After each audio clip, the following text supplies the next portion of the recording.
We're celebrating Chinese New Year. Yes. Oh, yes. Happy Chinese New Year. Okay. Happy Tuesday, everyone. Trendy Tuesdays. We are back, and today we have a very exciting guest. We are joined by Celine Tien from Flowly. Also, just to clarify, we're going to talk a little bit about Flowly in a moment, but it is not a period app. It's something you might be unexpected. So very exciting. Just some general things. You can follow us on all of our social media at Pandia Health. Also follow Flowly. I'll link that in the comments as well. And without further ado, let's get started. If you could just give a little intro of yourself, Celine, that would be really great. We'll talk about Flowly a bit at the end, but if you just want to tell us some fun facts about you, that would be great. Cool. Hi, guys. I'm Celine. I'm the CEO and founder of Flowly. We are a mobile platform for chronic pain management. A little bit about myself. I come from a little bit of an untraditional background. I actually grew up in the entertainment industry and really came from working at DreamWorks before Flowly. So I was doing interactive content and tech development in DreamWorks in China, US, doing things like Trolls, Voltron, How to Train Your Dragon, Kung Fu Panda, all that fun stuff. And then really kind of saw an opportunity to kind of translate what we're doing for entertainment for a bigger health impact and social impact through Flowly. Cool. That is really awesome. I'm really excited to hear a bit more about Flowly and managing anxiety and all of that and pain, because those are all things we can really do right now. So to kind of kick this off, Dr. Yen, if you could give us just a little brief explanation of anxiety, chronic pain, depression, how the three are different, but also how they relate. Just kind of kick this all off. Yeah, so I'm not a psychiatrist, first disclaimer, but I do adolescent medicine, which oftentimes entails selling psychiatry to the patient or the parent who's against seeing psychiatry. But just so everybody knows, when you have to see psychiatry, psychiatrist, psychologist, it doesn't mean you're crazy. And it doesn't mean that you're messed up. It just means that there's stress in your life. And as I like to say, everybody could benefit from having a therapist, psychologist, psychiatrist. So I did look up for you all, though, the DSM-5 criteria for anxiety versus depression. And there are many overlapping symptoms, and that's why you might be confused. But in general, when I think of anxiety, it's kind of like stressed and like heartbeat racing fast and that kind of stuff. And then depression is more like, and so sad, want to kill myself. So different in terms of like energy level. And so the DSM-4 or 5 criteria for general anxiety disorder, number 1, edginess or restlessness. So maybe a little ADHD, tiring easily, more fatigued than usual. So that's a shared common trait with depression. Impaired concentration or feeling like your mind goes blank. So that's another shared with depression. Irritability, which may or may not be observable to others. That also is with depression. The one that's not and that's interesting is increased muscle aches or soreness. And then lastly is difficulty sleeping. And that is also shared with depression. I went to UCSF med school, and we have a mnemonic that we memorize, because in med school there's a lot of memorization, called SIG-E-CAPS, and that's the symptoms of depression. So S is changes in your sleep. Either you're sleeping too much or you're sleeping too little. I is interest. What used to make you happy no longer makes you happy. Guilt, you feel like depressed, or why do I belong in this world? I'm just sucking up energy or something like that. E is lack of energy, lack of energy, just like fatigue, tired. C is concentration. A is appetite. And it's interesting. Some people, when they're depressed, they don't eat. Some people, when they're depressed, they go to comfort food. And then P is psychomotor agitation. So it says here, you could be anxious, but I was always taught psychomotor retardation. So everything is slow-mo kind of thing. And then last is S, excuse me, thoughts of suicidality or wanting to hurt yourself or killing yourself. And if you have, enough of these symptoms, then we deem you to be depressed. So that is the difference between depression and anxiety. I think you can get the flavor. One is a little more, and the other is a more hurt yourself, kill yourself. Don't just want to sleep forever and never wake up.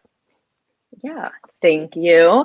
I like that acronym. I mean, I don't like the things in that acronym, but it's a good way to kind of help remember. And again, just a reminder that it's always okay to ask for help. In fact, it's necessary most of the time. Even if you don't think you have a problem, usually if you have to question it, it's okay to ask for help. So going into our next question, at Pandia Health, of course, we're all about birth control and making women's lives easier. So I just wanted to talk a little bit about the myth that birth control can actually increase feelings of anxiety and depression. So if you could speak a little bit to that, that would be great. Yeah, so the key is really to look at high quality research studies. I luckily just happened to go to grand rounds, which is when you get the latest and the greatest, and you have a physician who's studied up on the topic and presented it to us. And it was just last week that we covered birth control and its myths, and specifically depression. So most recently, there was a giant population-wide study of a bunch of Caucasian, Swedish women, large sample, and it showed that people who were prescribed birth control were more likely to be prescribed antidepressants. And the problem with that study is they didn't control for a bunch of different factors like access to healthcare. So a person who's getting birth control was able to see a doctor. And when you see a doctor in our clinic, we are required to screen you every year for depression. And then if you have depression, we'll offer you drugs. And so the prescribed drugs thing is you took a pill, so you're more likely to take another pill, right, for depression. Whereas if you're like anti-drugs, and I'm going to do this naturally, I'm just going to eat some serotonin or something at home, you're not going to see the doctor. I'm not going to diagnose you, and I'm not going to write you the pill. So that they feel after they did other studies and other groups where they then did control for socioeconomic status and access to healthcare, and there was no difference between those people who are on birth control and those people who weren't. And then they did the standard in medicine is to do a systematic review where you take all the studies that are ever been and you make sure they're high quality, and then you squinch them all together, and then you see if it's significant. And when they did a systematic review of 12 different studies before, they either showed better on birth control or the same, but not worse. And my argument there is that I think sex is better with birth control, because as the person who could get pregnant, I don't enjoy sex if I'm like, oh my God, what if I get pregnant? What if the birth control didn't work? What if I didn't take the birth control? Stuff like that, you know? And then I also think there is a confounder too. I like to say, who's most likely going to make you want to hurt yourself or kill yourself? Your significant other, right? And so if you're over here and you don't have a significant other, you don't have the drama of, oh my God, is he cheating on me? Did he wink at that girl? You know, like, did he just call me fat? Did he forget to buy me a Valentine's Day gift? You know, like, does he really love me? How mean is he? How come he doesn't share all the household chores or stuff like that? Whereas if you don't have somebody, you don't have that drama. And so maybe the person not on birth control pill doesn't have as much drama. But then maybe the person not on birth control pill is not having sex and not enjoying themselves and therefore more depressed or whatever. But bottom line, the research shows there is no increase in depression or anxiety when you have a good controlled study. And by the OB-GYNs at Stanford, there is no increased risk for depression and anxiety with the pill. However, I always like the disclaimer, every person with a uterus is different. And certainly if you take this pill and every time you take it, you get all freaked out and stuff, don't take that pill. Know that there's 39 other pills. Know at the very least there's 8 different progesterones. So if you don't like that progesterone, note the progesterone, note the dose, because I realize now there's 2 different doses oftentimes. There's 1 and 1.5. or 10 and 20, you know, there's different, those dosage. Tell your doctor, and your doctor can either decrease the dose or change you to one of the 8 other progesterones out there. Yeah, no, that's really great to know. Also, Dr. Gann and I were discussing before this, a term that she actually coined, pill anxiety. So if you're on the pill, you might be nervous about how you're going to get it. But with Pandia, you don't have to worry about that. We've got you covered. You can check out our website, get your birth control delivered for free, and then you literally never have to worry about going to pick it up. That anxiety gone, check. All good things. So now that we've talked a little bit about depression and anxiety and the not so fun stuff, let's turn it over to Celine and talk a little bit about Flowly and how that can help us make us better and improve all of those things. If you want to give a little, sorry, that was very general. If you want to give I'm happy A to little give explanation. Yeah, let me give you a little bit of an overview. So at Flowly, we really think about it this way. Chronic pain, it really sucks. And we're here to really help you work through that experience and give you the tools to better manage your nervous system, which is really, really key for people with pain, with even anxiety and what you guys are talking about. Because we really view pain as a biopsychosocial disease, which means there's physiological pain, there's also a psychological one, and there's even a social component where you feel very, very isolated. And so we decided that, I grew up around people in a lot of pain. I grew up around pancreatic cancer patients. Wow. And I really thought about, what are the tools that are needed to address this population and address this literal pain point. And so that's kind of how Flowly was born. And we do this thing called biofeedback, where you actually put your finger on the back of your phone camera, or we send you a kit that includes a sensor that's easier to clip onto your ear, and you do it in virtual reality, actually. And what we do is we collect your real-time heart rate, bio data, and then show it back to you in real time on a graph and teach you how to control it. So that literally you're learning to, on command, turn off your sympathetic system, your fight or flight mode, and turn on your parasympathetic system, which is your rest, digest, and recovery mode. And this is honestly helpful for everybody, I like to say, but incredibly powerful for people with chronic conditions and especially chronic pain. It's something that we spent a year and a half completely in case studies. We're in 2-phase clinical trials at University of Pittsburgh Medical Center and USC, but we really wanted to also offer it to people directly through the Apple App Store if they were ready and accessible to them. Cool. That's so awesome. And you're right. I think while that's especially beneficial for people with chronic pain, I think so many people could benefit from this, because who doesn't have anxiety here and there, especially in these times? So it's really cool. Yeah. Yeah. And I was going to say, one thing is that in the part of the reason why a lot of people feel the virtual reality component is so powerful is that you get to enter this whole other world. Like, we have all these different worlds where you're sitting on the beach with the aurora lights above you, or you're in a forest, or you're on another planet.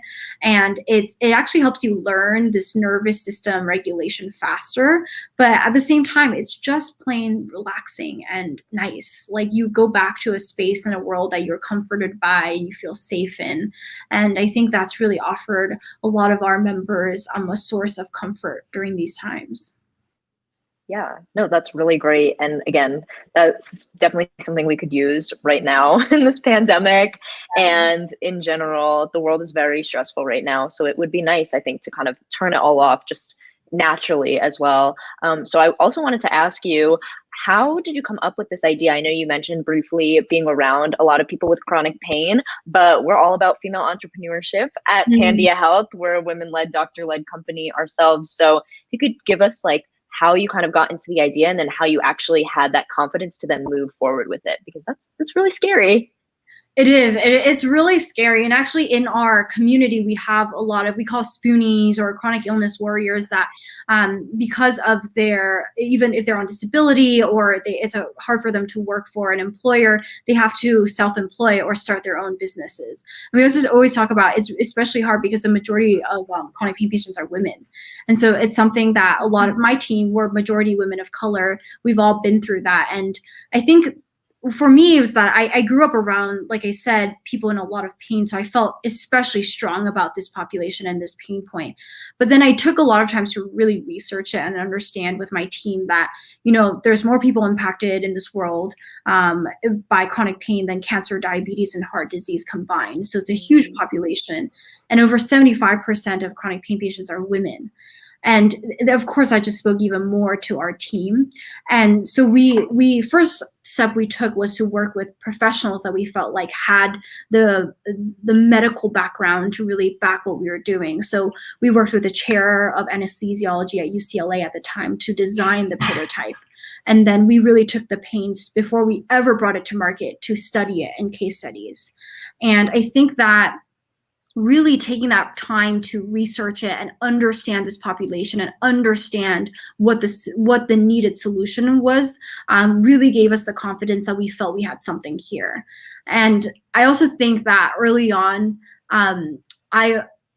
it's really hard to kind of like protect how vulnerable you feel. Like when you tell other people, you get judgment or all these things. But once you kind of gather the confidence within yourself and to find strong co-founders, that was really powerful for us.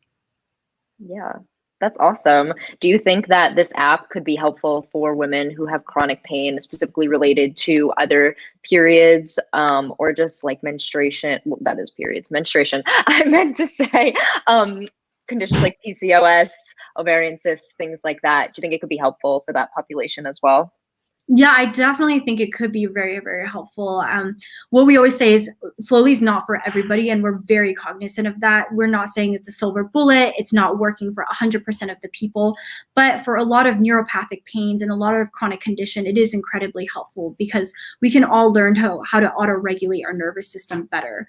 And for example, a lot of the population we work with have endometriosis, and that's been a big, big problem. It's actually a growing problem, and we've been looking how to best address that, even from the way we talk about the product to the actual voiceover and the experiences themselves, to really treat all these different conditions with respect and understanding everybody has an individual experience. However, there could be common tools that could help address it. Sure. Well, we Yeah, would, that's awesome. love to work with you, particularly with the endometriosis, because we are a huge proponent of #periods optional. And the way you actually achieve that is you just maintain a stable hormonal level. And you can imagine somebody with endometriosis, which is lining of the uterus in places it doesn't belong. And if it's growing and sloughing in places it doesn't belong, that's going to be far more painful than if you just keep it at a stable, constant level. And the question for me, I haven't kept up with the latest on endometriosis, but I did see something like some people suggest only progesterone only methods to keep it kind of stable and burned out.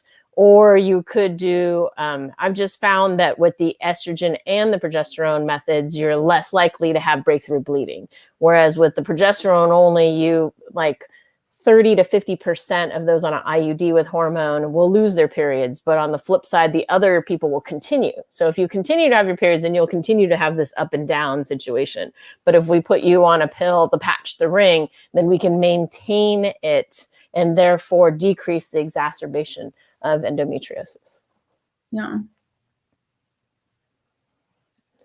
Cool. So how do you access Flowly? I feel like that's an important question that we should address. Yeah, so you can, right now we're on the Apple App Store, so you can search up Flowly relaxation training, and we're the first result that pops up there, and you can download. We have a 7-day free trial anybody can try. But what we always say is reach out to us if you have challenges right now or questions, or we even do flexible plans for people because we know right now is such a challenging time, and our main goal is to make this as accessible as possible. Our long-term roadmap is to make this reimbursable, but as you guys know, it takes a couple of years to get there. So for the people who are privileged enough to access it right now or have questions about it, reach out to us for sure. You can call us, text us, reach us via our website, www.flowly.world, and it's FLOWLY, Flowly. We have it down below. Yes, down below. And it's important to know we are also working on an Android version to be released at the end of this year. But we're a small team, so it's going to take us a couple months, but we'll get there. Yes, you totally will. Well, you're so awesome. Thank you for sharing all of this. I have one more question for both of you, actually. General tips on how to manage depression, anxiety, chronic pain.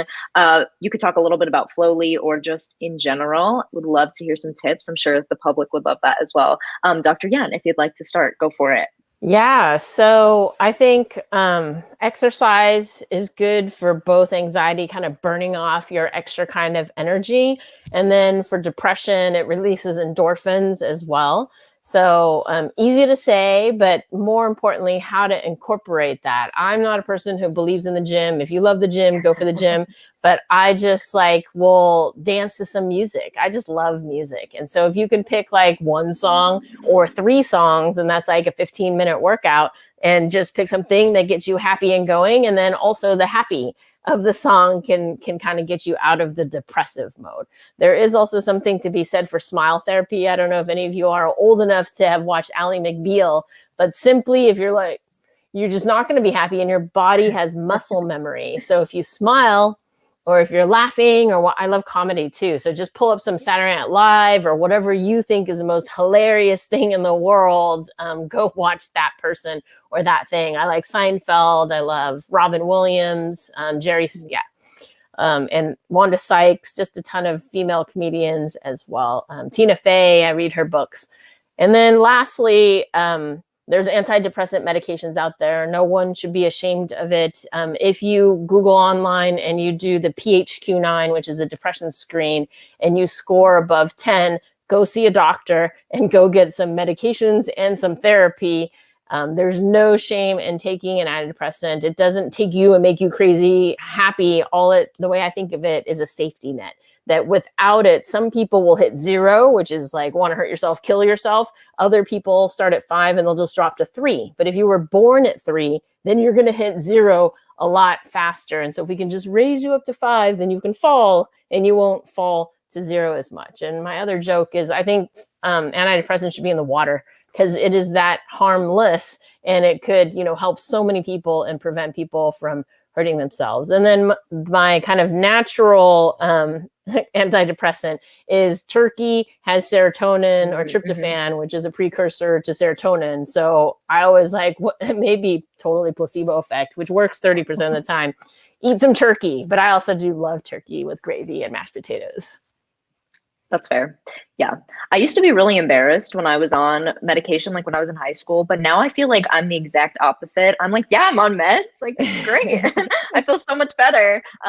You should go about that too. And of course, consult with a doctor if that's something you're considering, so they can prescribe you something that works for your lifestyle. But all those other things you mentioned are great. I'm a personal trainer, so I'm big on the exercise, but also letting your body rest, taking a hot shower, giving like self myofascial release, foam rolling, things like that. All really great things. Celine, do you have any tips for us as well? Would love to hear from you. Yeah, I mean, I think Sophia went over a lot of tips that I really agree with. And we, especially when we work in the field where a lot of times opioids are prescribed, we actually say that medication is often necessary for a lot of people. So to not shy away from it, but definitely consult with your professional on it.